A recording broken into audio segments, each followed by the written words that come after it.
তো আজি আমি আহিছোঁ লখৰা ৰাস চাবলৈ এইফালে চাওক লখৰা অলমষ্ট শেষ হৈ গ'ল চব শেষ হৈ গ'ল এতিয়া আমি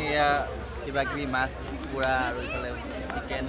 আৰু এইটো চাওক এইটো কোনে কোনে চিনি পায় ক'ব পলু পোক হয় এইটো তো এইটো আমি আজি ট্ৰাই কৰিম কেনেকুৱা হয় জনাম লগতে কেঁকুৰা খাইছোঁ কেঁকুৰা মোৰ ফেভৰেট হয় মই সৰুতে বহুত ধৰি ধৰি খালোঁ কিন্তু পলু পোক আজিলৈ খোৱা নাই পলু পোকটো খাই চাওঁ কেনেকুৱা হয় খাওঁ আৰু আপোনালোকক জনাম চাই যাওঁ শুই আছে এইফালে এয়া মই ল'লোঁ পলু পোক জীৱনত প্ৰথমবাৰ পলু পোক ট্ৰাই কৰিছোঁ কেনেকুৱা লাগে আচলতে জনাব মই এটা খাই মই কিন্তু নাজানো দেই কিন্তু এইটো পুৰা হাই মানে ইয়াত বহুত প্ৰটিন থাকে ৰিচ ইন প্ৰটিন বহুতে খায় আমাৰ ট্ৰাইবেলবোৰৰ কাৰণে বহুত ফেভৰেট মোৰ লগৰবোৰে বহুত খায় মই আগতে খোৱা নাই আজি ট্ৰাই কৰিছোঁ বহুত ভাল লাগিছে কিন্তু